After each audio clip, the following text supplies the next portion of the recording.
아시겠어요? 예. 아까 그 동정유료 중에 일직심이 있는데, 일직심.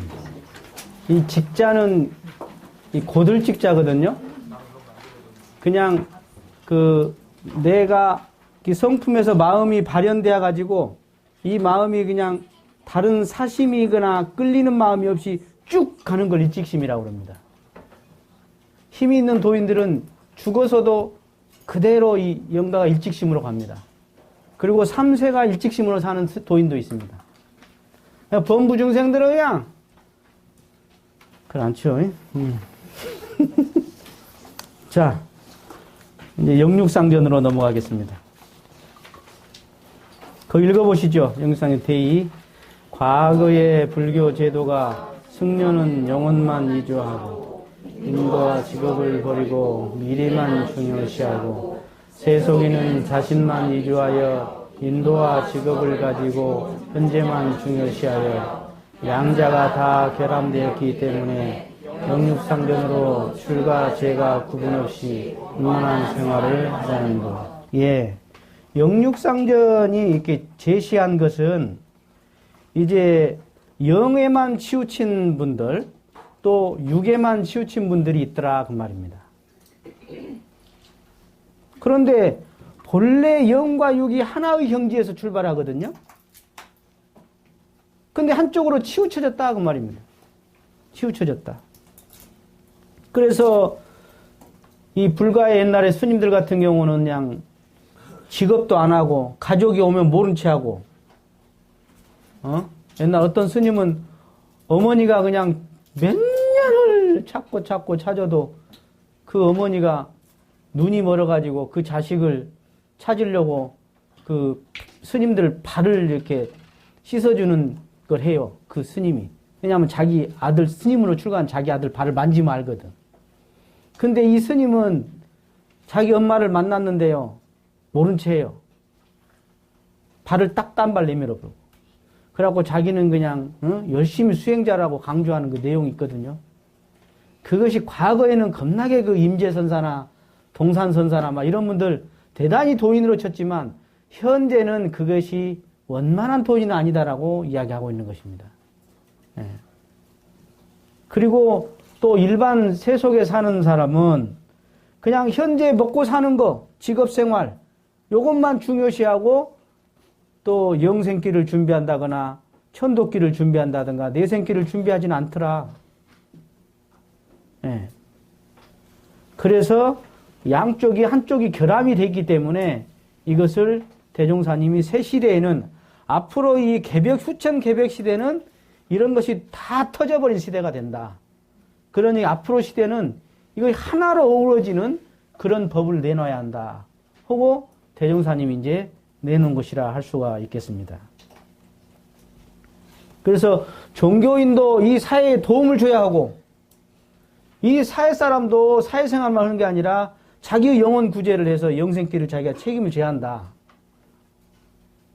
그래서 옛날에 사회생활 한 사람은 그냥 스님 모셔다 돈 주고 나 천도 해주시오. 예수제도만 지내주시오.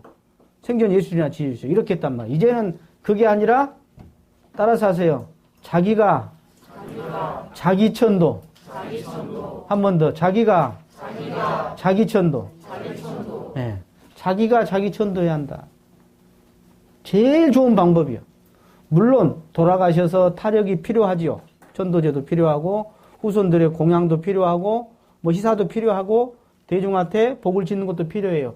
그러나 더 중요한 것은 자기가 생전에 자기 천도하는 것이 제일 중요하다. 그래서 생전에 복도 생전에 짓는 게 좋아요. 생전에 짓는 게 좋아. 생전 중에도 언제가 제일 좋을까요? 예? 언제가 제일 좋아? 예. 지금 이 순간. 지금이 제일 중요합니다. 지금. 예. 근데 나이로 놓고 보면 언제가 중요하냐? 젊을수록 좋습니다. 젊을수록. 그래서 제가 그런 말씀을 드린 적 있죠. 인생을 연역적으로 살면 좋겠다. 쉽게 말해서 점층적으로 나중에 뭐 마음 공부하고 나중에 복 짓고 나중에 뭐 이렇게 뭐 큰 사업하고 그렇게 생각하지 마시고 그것은 이소송대 원리로 적용하되 내 인생에 에너지를 쓸 때는 젊을 때 과감하게 도학과 이 과학을 충분히 병진을 해주는 것이 좋다.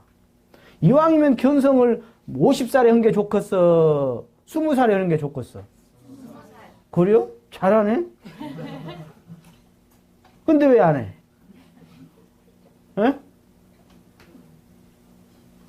이왕이면은 견성도 빨리 할수록 좋고, 이왕이면은 빨리빨리 내가 어떤 가치관이나 진리관, 인생관, 생사관에 대해서 채를 빨리 잡을수록 내가 많은 시행착오를 줄이고, 오히려 시행착오가 아니라 그 순간순간 내가 뭐랄까, 바로바로, 동정이래가 되는 것이죠.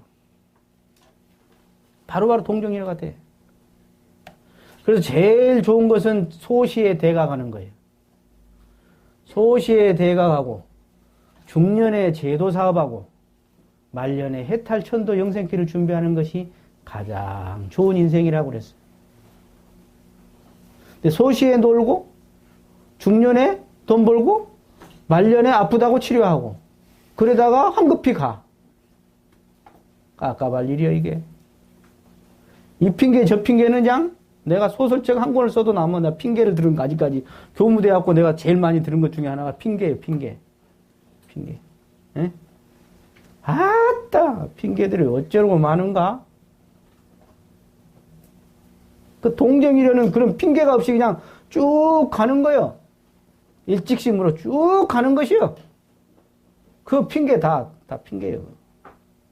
아 하기로 했으면 하는 것이지 뭘 그렇게 무엇이 그렇게 그냥 융통성 있게 때로는 어쩔 수 없는 건 있긴 있어요. 그렇지만 전체적 틀은 쭉 가는 거예요.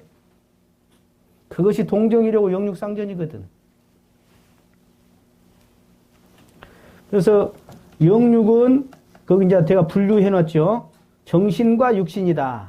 또는 대령과 대기, 기질이라고 되죠. 큰 기질, 기라고도 하고 기질이라고도 합니다. 그래서 영기질이라고도 하죠. 그래서 영은 하늘, 우리 사람의 영혼은 하늘에 뿌리를 두고 있거든. 우리 육신은 땅으로 가면 지수화풍으로 흩어지는 거예요. 그리고 우리 영은 정신의 의식주인 개정이다. 제가 저번 주에 설명했죠. 뭐 의식, 안택 뭐 이렇게 설명했죠. 의식주를. 그 다음 이제 육신의 의식주가 또 필요한 겁니다. 그런데 말이요. 이게 영육상전의 제일 핵심이 뭐냐면 처음에 의식주가 구해야 하는 거예요. 의식주를. 근데 의식주를 뭘로 구하느냐? 죽어라고 과학 공부만 하면 의식주를 그렇게 구하려고 해요. 이게 문제야.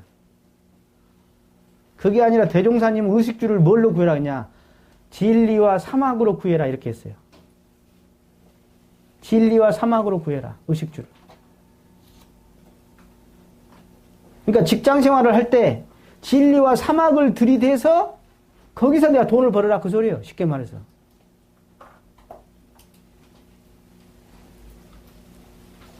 그러면 그 다음엔 어떻게 하느냐? 또 그 번 의식주와 사막을 들이대서 진리를 얻어라. 그렇게 돼 있어요. 서로 맞물려 있어요. 이렇게. 의식주와 진리와 사막이 서로 맞물려 있거든요.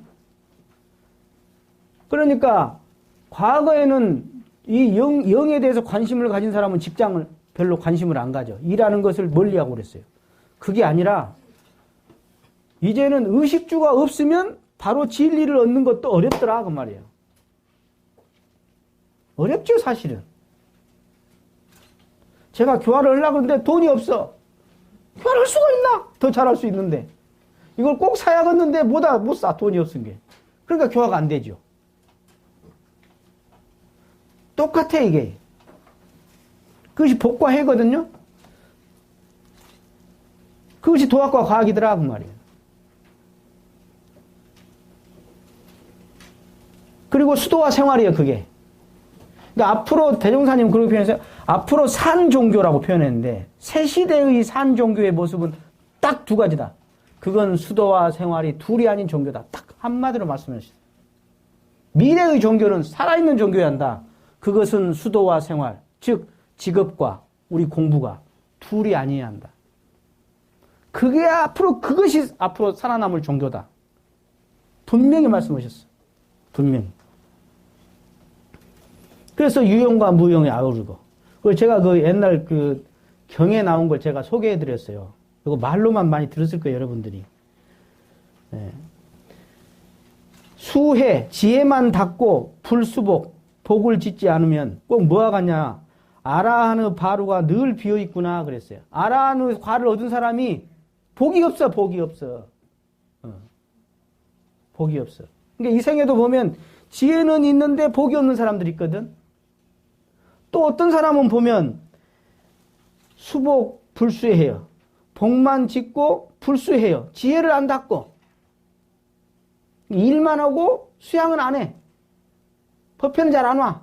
돈 번다고. 그런 사람은 뭐냐면 상신괴 영락이라 코끼리 몸에 영락은 금은보화를 주렁주렁 달고 있는 걸 말하거든. 영락은. 코끼리가 그냥 금은보화를 주렁주렁 달고 있어. 어디 있는 거예요 지금? 왕궁에서. 코끼리는 일을 잘해. 힘이 좋아가지고. 일을 잘하니까 왕이 장 먹을 것도 많이 주고 장 하도 이뻐가지고 장 비단으로 막 금은보화를 막 걸쳐줘 그냥. 복은 장 많아. 근데 뭐가 없어? 지혜가 없으니까 생을 마감할 때 이게 인도인지 축생인지 구분이 안 돼. 멍청한 게. 그래 코끼리 왕은 근데 지은 복은 복이요 지혜는 지혜로 가니까 복은 그대로 받는 거예요.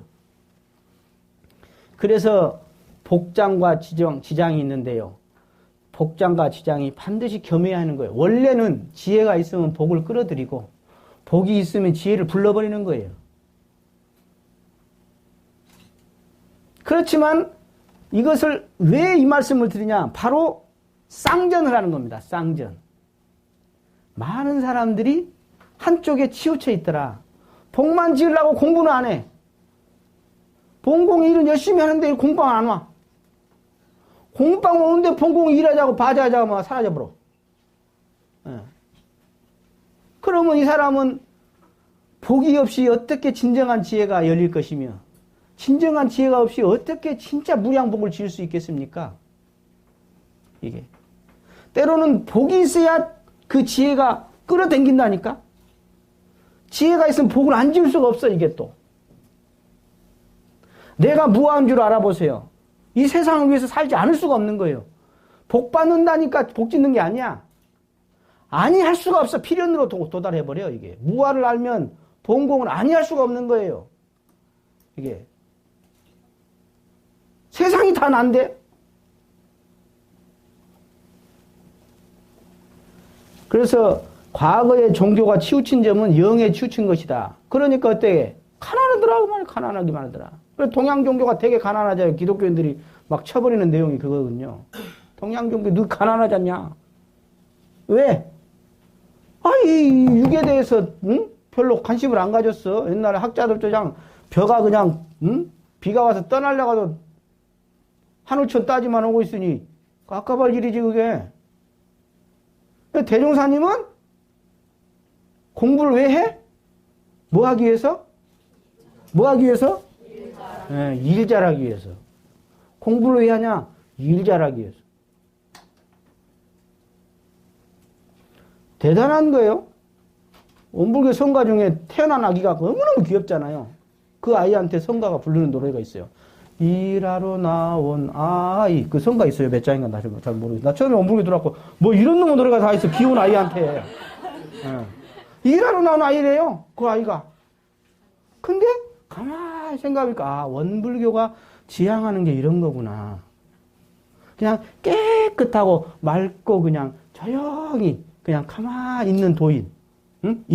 누구같이 이미지 관리 잘하는 그런 도인. 이게 아니라 일을 실제로 경계당에서 그 일을 해서 생산성 있게 이 세상에 유익을 주는. 그래서 가장 큰 도인은 누구냐?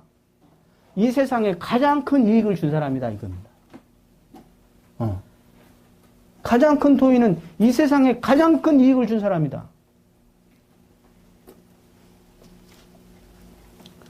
그 다음 이제 육만 하면 어떻게 돼요? 생존 경쟁하는 거죠. 전쟁하고. 예. 뭐 영만 해도 종교 간에 전쟁 넣기도 하지만은 하여간에 이렇게 해서 6대 강령이라고 대종사님 그 교육품에 뒤에 나옵니다만, 교육품에 나오죠. 6대 강령. 육신의 의식주와 정신의 의식주. 이게 6대 강령이다. 그런데 주와 종을 논하자면 정신의 의식주가 들어서서, 즉 수양령부 지사가 들어서서 육신의 의식주를 만들어내지 않느냐. 맞죠? 아까 욕심으로 의식주를 구하는 사람과 진리와 사막으로 의식주를 구한 사람은 천지 차이인 거예요. 알바를 해봐, 알바를. 내가 알바로 내가 욕심으로 돈 벌려고 알바를 갔어. 응? 근데 어떤 사람이 앉아갖고 틱틱거리면서 담배 갖고 와라, 물 한 잔 갖고 와라, 계속 그래. 내가 알바를 하고 있는데, 기분 나쁘게. 근데 그것도 똑같아. 내가 진리와 사막으로 알바를 하면, 아, 예, 그러십니까? 아, 정말 대종사님이, 처처불상이라고, 부처님도 진짜 곳곳에 부처님이 다양하게 있다더니, 다양한 부처님이구나. 하고 거기에 맞게 사사로 불공해왔구나. 이렇게 하면 되는데, 내가 돈 벌러갖고 저런 놈 새끼한테 내가 하인이야, 뭐야, 막, 온갖 그 욕심으로 구한 사람은 화딱지가 나는 거예요. 그렇게 구하면 안 된다는 거예요. 그러니까, 가게를 해도, 손님이 오면은, 이게 돈으로 보이는 거야, 이게. 부처님으로 보여야 하는데, 아까 진리로 보란 이야기는 부처님으로 보란 소리고, 거기다 사마를 드리라는 건 사사불공을 거기다 그 사람에 맞게 어떻게 그 사람의 마음을 먼저 보고, 그 사람의 기분을 먼저 보고, 그 다음에 병을 보든가 뭘 살라는 걸 봐야지. 응? 물건 팔라가고 고치려고만 하면 안 되지. 그 사람의 마음과 기분이 더 중요해요. 거기에 맞게 딱 사막을 들이대서 근기에 맞게 쫙쫙 불공을 해나간다 그 말이에요. 그럼 의식주는 자동으로 구해지지. 이게. 그래서 정신의 의식주로서 육신을 돕고 육신의 의식주로서 정신을 돕는다. 그래서 영육상전의 핵심은 최종 기견은 뭐냐면요. 요거예요. 맨 끝털이. 개인, 가정, 사회, 국가에 도움을 주자. 도움이 되게 하자. 이게 영육상전의 목적입니다. 영육상전에서 뭐 하자는 거냐? 아까 의식주를 얻어갖고 풍덩풍덩 쓰자는 거냐? 지를 얻어갖고 자랑하고 댕자는 거냐? 그게 아니라 어디를 가서나 쓸모 많은 사람, 도움을 주는 사람이 되자는 것이 바로 영육을 쌍전해서 그렇게 하자는 것이다. 그래서 나중에 이건 그 정전 영육 쌍전법 할 때 제가 자세히 할 겁니다. 확실하게 할 거예요. 자, 거기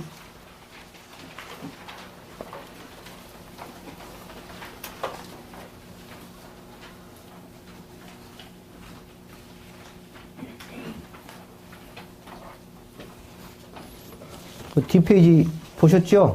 그 교육품 18장하고 19장인데 아까 제가 설명을 드렸어요. 서로 3건씩을 합해서 6대 강령이라고 한다. 그리고 그 과정에서도 본과 말이 있다.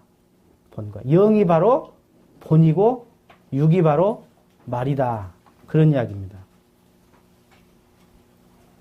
그래서 영원한 의식주의 해결은 바로 이것을 병행하는 것이다.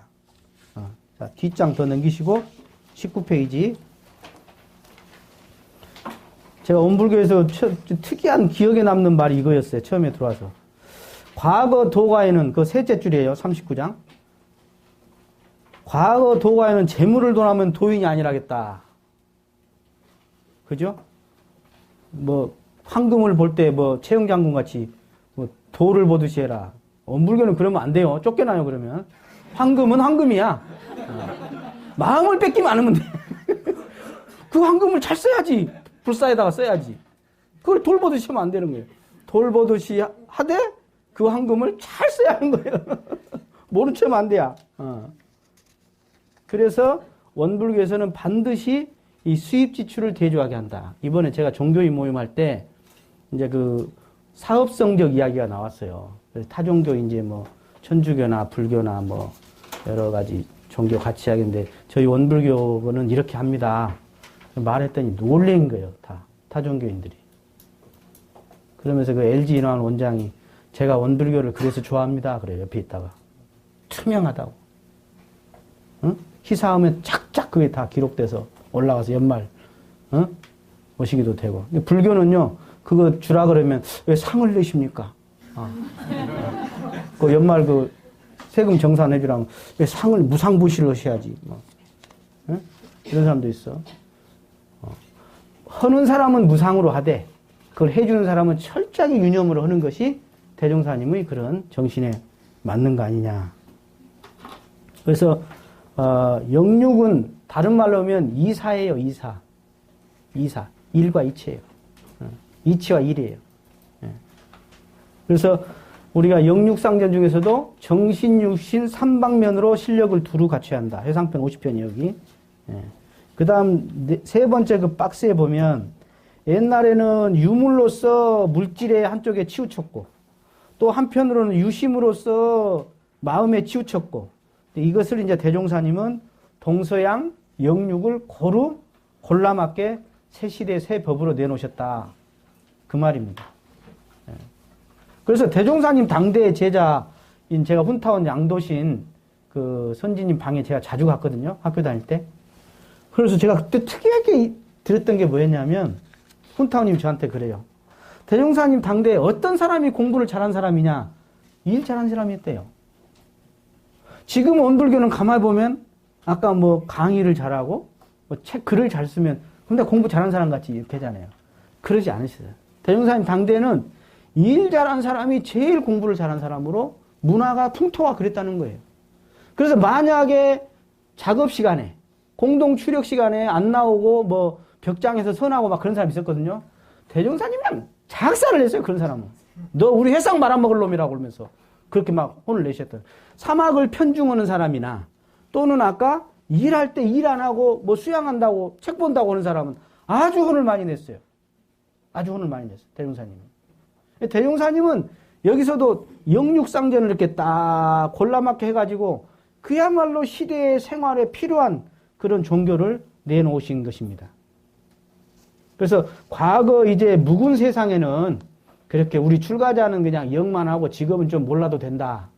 제가자들은 나 돈 잘 벌어서 희사하면 되지. 뭐 그런 생각을 했는데 그건 묵은 생각이다. 출제가 구분이 어딨냐. 출가도 생산활동을 할 수 있는 건 해야 한다. 제가도 얼마든지 출가 못지않게 항마, 출가, 열애에 올라갈 수 있다. 그런 이야기죠. 맞아요? 넘어가고 불법시 생활로 가겠습니다. 혹시 영육상전에 질문 있으세요?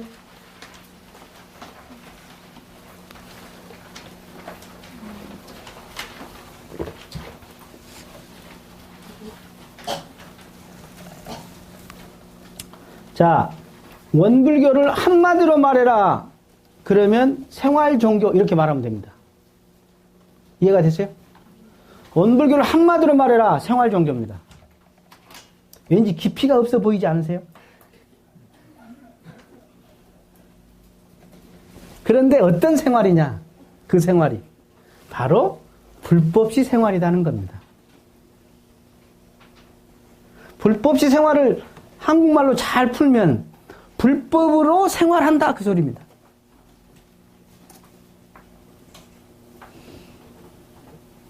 쉽게 말해서 생활하는데 그냥 의식주 생활만 하는, 욕심으로 의식주 생활만 하는 게 아니라 그 안에 불법이 들어가 있다. 그 생활에 철저하게 불법이 들어가 있다. 그 불법은 다른 말로 하면 뭐겠어요? 응? 일단 그 위에서부터 하지. 대의 읽으세요. 불법의 주체가 출세간 승려를 위조하여 생활과 분리되었기 때문에 불법과 생활이 둘이 아닌 교법을 밝힌 것이다. 기입니다. 기. 분리되어 있기 때문에.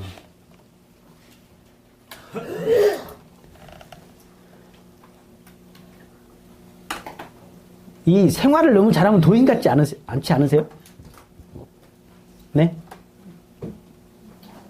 제가 원남교당에 갔는데 처음에 발령을 갔는데 내 전임 교무님은 결혼을 안 했었어요. 남자 교무님. 청년 담당 교무님. 그래갖고 내가 그 가서 보니까 인수인계 받을 때랑 보니까 여자 청년이 좀 있더라고. 이렇게 숫자도 있고. 근데 내가 가니까 여자 청년이 이제 별로 없어요. 그래서 내가 왜 그런가 봤더니 새로 오는 교무님은 결혼을 했다더라. 결혼을 해갖고 온다더라 그 양반이. 여자 청년들이 없어, 별로. 예. 결혼한 사람은 도인 같지가 않은 거지. 예? 그러죠? 예. 이게 우리나라나 이 동양권의 문화예요. 미국은 오히려 결혼을 안 하면 왜 안 하십니까? 그러거든요. 왜 정복 입고, 왜 머리를 그렇게 입고 하세요? 그래요. 미국에서는. 우리 한국에서는 결혼하면 왠지 아닌 것 같아. 응? 도가 어디에 있어요? 도가 어디에 있어? 거기 있지? 도는 거기에 있거든? 도는 어디냐? 지금 이 자리에 있어요. 지금 이 자리에 변불번이 함께 하면서 있거든.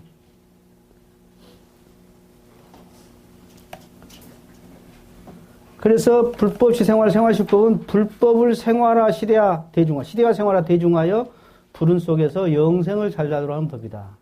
그러니까 그동안에는 부처님 법을 선반에다가 잘 모셔놨어. 법당에서 잘 배웠어. 그럼 법당 문 밖에 나가서 싸매버려. 버스에서 어떤 놈이 발을 밟으니까 성기를 확 내버려. 집에 가서 마누라한테 성기를 확 내버려. 법회 잘 보고는 집에 가서 잠자고 있는 아들한테 아이고 이 화상아 너는 왜 이렇게 잠만 자냐. 분명히 교무님이 법회에 가서는 처처불상이니까 사사불공을 잘해라. 그 자고 있는 아들이 부처님이다 하고 분명히 가르쳤는데 집에 가서 보니까 깝깝하거든. 나는 공부할 때 그렇게 좋았는데 법당에 가서 너는 그 깝깝하게 잠만 자고 있냐. 야 이놈의 중생아 하고 있으니까 교화는 갈수록 안 되고 생활로 가면 불법이 좋았는데 생활로 가면 그냥 어째 그냥 법에 적용이 안 돼 이거. 처처불상한 데 가버리고 사사불공 철이 가버리고 법당에다 놔두고 가버렸다. 법당 문 열 때 다 두고 가는가 봐. 나 좀 찾아봐야겠어. 어디다 두고 가는가. 나가면 없어.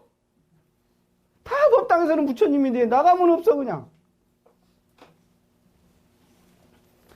그래서 이 중요한 것은 뭐냐? 불법을 공부하는 것이 뭐 하기 위해서요? 생활 잘하기 위한 거예요. 생활에서 써먹기 위한 거예요. 그래서 실생활에 부합되는 산종교, 내가 진하게 해놨지, 산. 실생활에 부합되는 산종교가 바로 원불교의 교법이다. 불법이란, 제가 적었습니다. 읽으세요. 부처님의 깨달으신 진리요, 법, 행하신 법, 작게는 사막이요, 크게는 우주만유가 다 불법 아니니 없다. 이론의 진리, 불생불멸, 인과봉. 네. 자, 부처님 법은 깨달으신 법이고 설하신 법이고 행하신 법이거든. 근데 작게는 사막이요. 그러나 크게 보면 불법 아니요 없어. 우주만유가 다. 그런데 그 우주만유 속에서 이치가 있는데 뭐더라? 불생불멸의 도와 인과봉의 이치가 이론의 진리로 싹 돌더라 그 말이에요. 그것을 우리가 이제 공부하거든. 이렇게 공부해서 어쩌자는 거냐? 생활일. 자, 생활 보십시오. 읽어요. 생존 활동하는 것, 육신적인 면과 정신적인 면이 있으나 완전한 생활이란 정신의 안정과 육신의 안정이 함께하는 것이다. 작게는 사는공상의 직업, 크게는 우주만유와 생활 아님이 없어서 사은에 본하는 삶, 이론의 공도.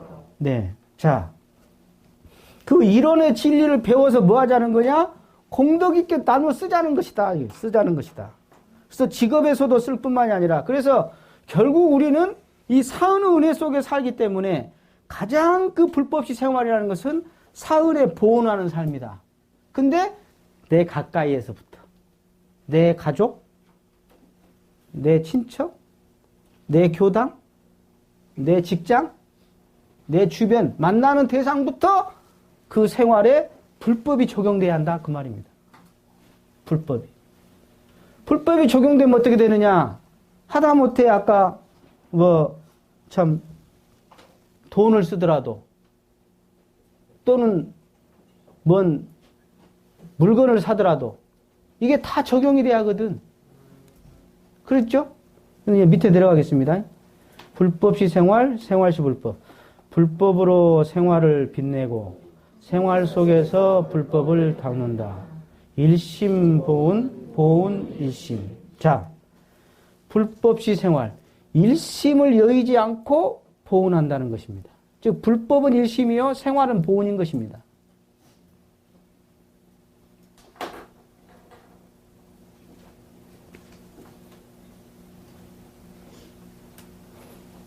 저를 보세요.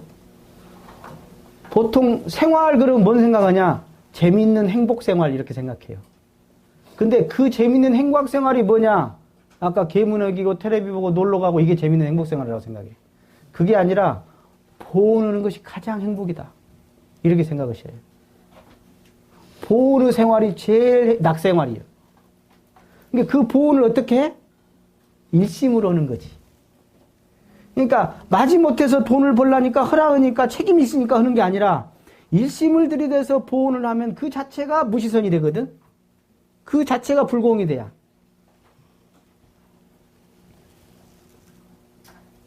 그리고 그 보온이 그대로 또 일심이 된다 그 말이에요. 그래서 그렇게 했을 때 복과 해가 되고 이것이 도학과 과학이 되고 안으로 이것이 수행이 되고 밖으로 신앙이 되는 것이다. 그래서 그대로 이것이 불지를 단련하는 것이에요. 그러니까 동시성이에요. 동시성. 그리고 인과 원리 따라 감사생활하고 보온분공하는 것이 바로 생활시 불법이다. 그래서 수도자는 생활을 떠나서는 아니 되고 수도를 함으로써 사회에 유익지는 되는 사람이 되자. 그리고 또 반대로 세속인은 불법을 떠나서는 안 되고 불법으로서 가치 있는 생활을 하자. 시간과 경제 전략이라 제가 그랬어요. 진짜 인과를 아는 사람이라면 시간을 어떻게 쓸 것인가? 돈을 어떻게 쓸 것인가? 내가 만나는 사람을 누구를 만나서 어떤 것을 할 것인가? 달라요. 그 사람이 견성했냐? 그 사람이 진짜 신심이 있냐? 그걸 보면 압니다. 간단해요. 돈 쓰는 거 보면 알아요. 시간 쓰는 거 보면 알아요. 만나는 사람 보면 알아요. 뭐 문답해갖고 막 견성했니 안 했니 뭐 법의 문답 할 필요 없어요. 보면 알아 그냥. 그래서 봉불 부처님을 그 모시는 봉불의 의의가 그 대산유사 법문에 나와서 제가 저기다 소개했습니다. 봉불을 하는 의미는 시불이에요. 시불. 모실 시자거든요. 부처님을 모시자는 거예요. 그 다음에 그것을 모셔서 뭐 하자는 거냐? 내가 살아있는 부처가 되자. 내가 살아있는 부처가 되자. 그래서 활불이 되자. 생불이 되고 활불이 되자. 그동안에 부처님 그걸 뭔 생각해요? 서가모니 부처님. 금불상, 동불상, 목불상, 석불상. 그런 부처님 생각이에요. 그게 아니라 내가, 따라서요. 내가 부처다. 내가 부처요. 내가 부처요. 내 안에 무궁한 사막이 다 갖춰져 있고요. 내 안에 무궁한 이력이 있는 거예요.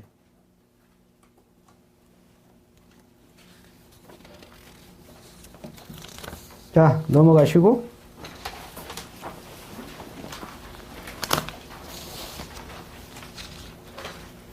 예.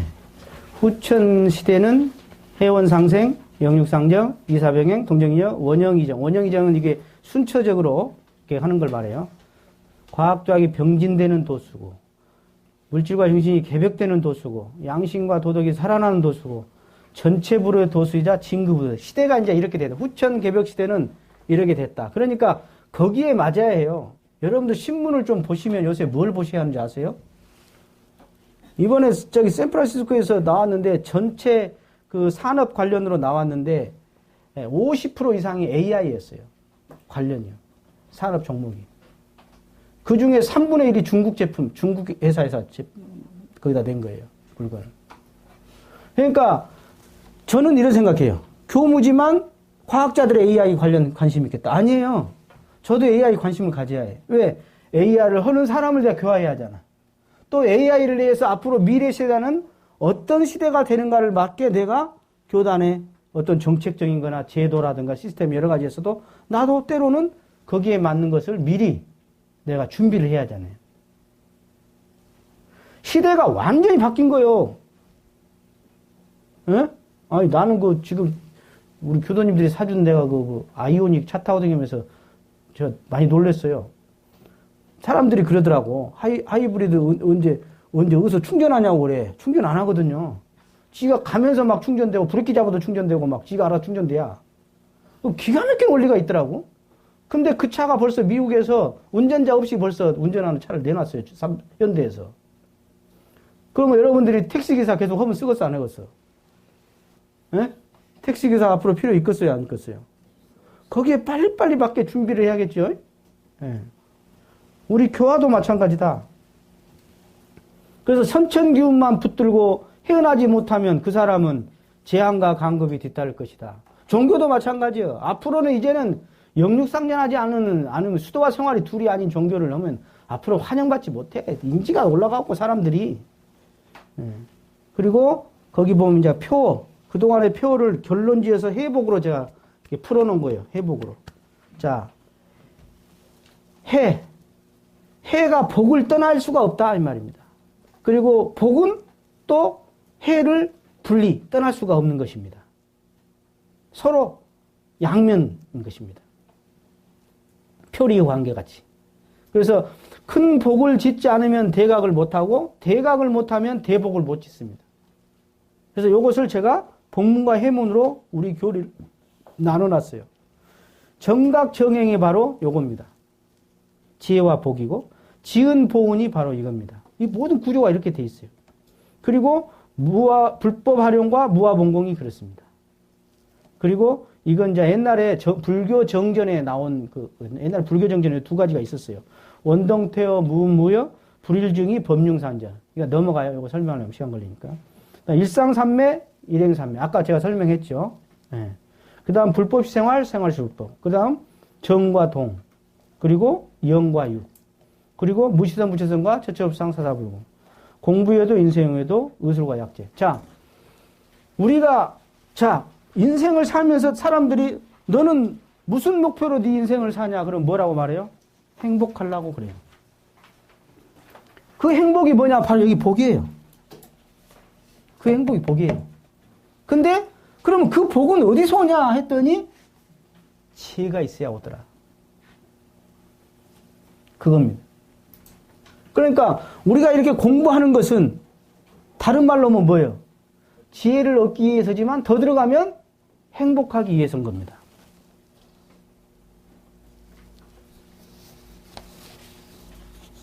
그 맨 뒷장은 그냥 여러분들 읽어보십시오, 그냥.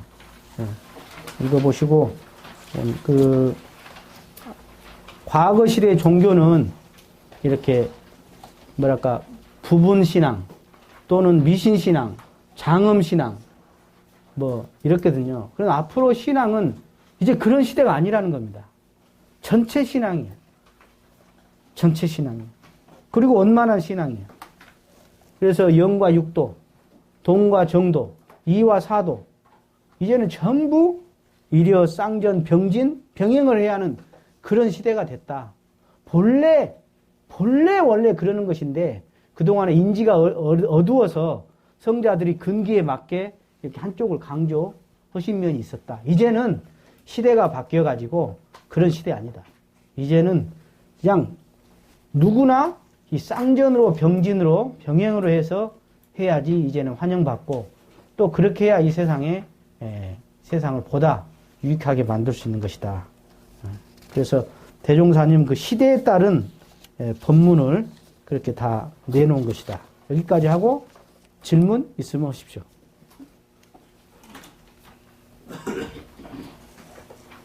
예.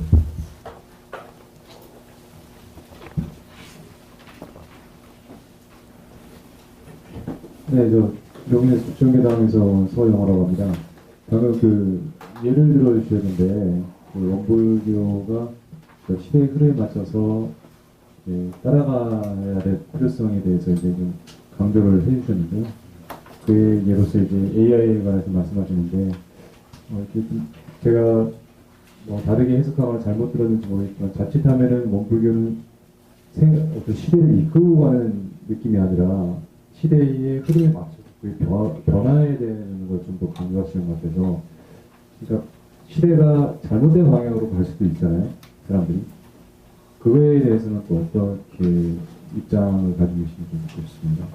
원불교가 시대를 새롭게 창조해 나가서 사람들이 잘못된 게 AI 예를 들었는데 거기에 대해서 좀 더 언급하자면 그에 대해서 반감과 어떤 부정적인 견해를 가진 사람들이 상당히 많거든요. 예. 네. 그러면 몽골교는 어떻게 그런 쪽에 다양한 많은 어떤 기술의 변화와 어떤 사상과 어떤 이념 이런 것들에 대해서 몽골교가 앞장서서 그것은 바른 길이 아니다 이렇게 얘기할 수도 있을 것 같거든요. 네, 제가 말씀 듣고 싶습니다. 네, 좋은 질문이세요. 저기에 대해서 누가 혹시 말씀하실 분 계시나요?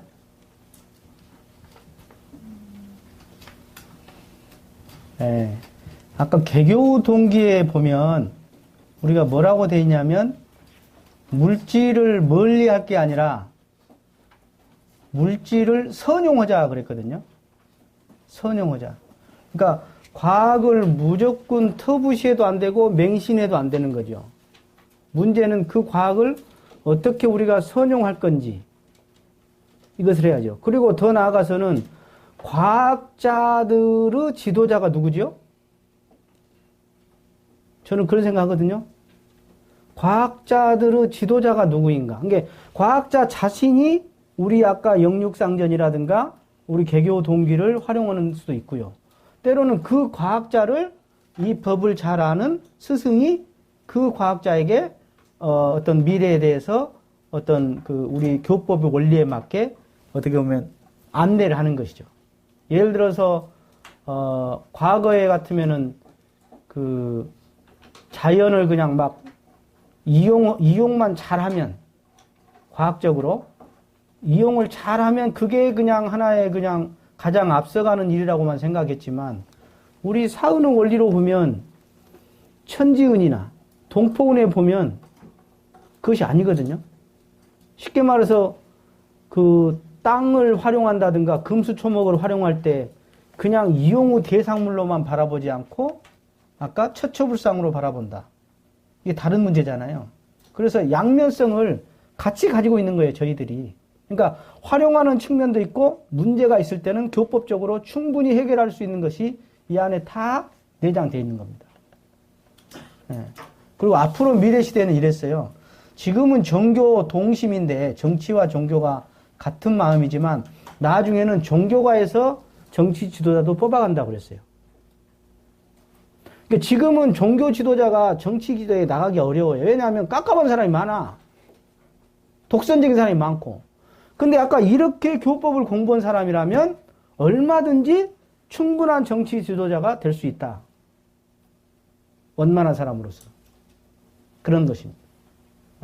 그러니까 갈수록 그런 구분이 없어지는 거죠. 재가출가나 또는 아까 종교인이나 정치인이나 이런 구분이 갈수록 이제는 없어진다. 남녀뿐만이 아니라 갈수록 없어질 것이다. 오직 실력 이상이야. 진실하고 공심 있고 쓸모 많은 사람이 자리에 설 수 있는 세상이 된다. 이거죠. 옛날에는 형식 시대였잖아요. 어? 신앙도 형식 신앙. 이제는 그런 거 별 힘이 없어. 실질 시대가 됐어. 실질 시대가. 생각해보세요. 요새는 저는 그렇게 생각해요. 원불교 나는 조금 걱정을 하면서도 걱정 안 하는 게 뭐냐면, 이게 옛날에는 뭐 노동과 자본과 뭐가 있어야지? 3대 요소가? 어? 노동과 자본과 뭐 있어야죠. 3대 뭐가 있어야죠. 지금은 그걸 좀 파괴할 수 있는 것 같아요. 왜냐하면 진짜 실력 있는 사람이, 진짜 쓸모 많은 사람이, 진짜 자본도 없어. 근데 그 사람이 진짜 아까 지금은 세상이 하나요. 그러죠? 인터넷을 통해서나 여러 가지를 통해서 하나가 돼가지고 진짜 실력 있는 사람이 나타나면 걱정 없다. 원불교 나는 그런 생각해요. 진짜 미국에도 그 에카르트라는 사람이 있거든요. 이 사람이 좀 깨쳤어요. 그 얼마나 많은데 그 사람을 따르는 사람들이. 마찬가지로 이제는 꼭 그 원불교가 막 타종교의 숫자를 늘려갖고 막 같이 해먹으려고 할 것이 아니라 이 법이 뛰어난 것을 세상 사람들에게 알려주면서 원불교를 내세기보다는 서로 손잡고 가자. 이렇게 할 역할이 원불교가 있지 않을까. 저는 그렇게 생각해요. 과거와 같이 막 전부 원불교만 믿어야 하고 원불교 안 믿는 사람 째려보고 뭐 이런 거 아니라 그런 시대가 앞으로 될 것이다. 그래서 깨친 자가 제일 지금 깨친 자가 과학과의 만남을 통해서 원불교는 언젠가 대종사님이 말한 그런 그 세계적인 주교로서의 역할을 충분히 할 것이다. 저는 그렇게 생각합니다. 예. 금방 말씀하신 그 주제에 대해서 이제 보통 이제 과학하는 사람들이 이제 그런 질문들을 가끔 하기를 합니다. 그래서 옛날에 황우석 교수가 줄기세포해서 사람을 개도 복제하니까 사람도 복제하는 기술도 다 가질 수 있거든요. 그럼 우리 이제 원불교에서도 AI가 하니까 이게 세상을 망칠 것이니까 우리 하지 말자. 한다고 안 할 사람들이 아니고요. 그 다음에 줄기세포, 대학 줄기뭐 해서 이게 생명윤리 이런 문제들 때문에 과학자들도 윤리를 많이 생각하고 있는데 그걸 우리는 문제가 있으니까 우리 전부 다 무시하고 하지 말자. 이렇게 하는 게 아니라 아까처럼 이제 세상을 선도한다는 게 아니라 그런 것들을 다 잘 우리가 파악을 하고 그러면서 그런 것들을 그러니까 물질이 그렇게 개벽되니까 정신을 뺏기지 말고 우리 온전한 정신으로 그 물질을 어떻게 잘 선용할 것인가를 생각해야 된다. 이런 측면에서 이제 원불교를 바라봐야 되지 않을까. 그렇게 생각합니다. 예. 우리 준사님 말씀 이제 선용을 말씀하신 거잖아요. 예. 우리는 이제 선용을 하자는 거지 터부시하거나 하자는 게 아니거든요. 선용을 한다는 것은 여러 가지 의미가 있어요. 아까 문제가 발생했을 때는 교법적으로 해결하는 것도 하고 그리고 그것을 터부시하지 않고 잘 선용하고 활용해서 결국 선용이라는 건 뭐냐면 세상의 전체에게 유익을 주는 걸 말하는 거거든요. 선용이라는 것은. 네. 자, 또 다른 분 있으십니까? 개교 동기 때 또 할 겁니다. 네. 네.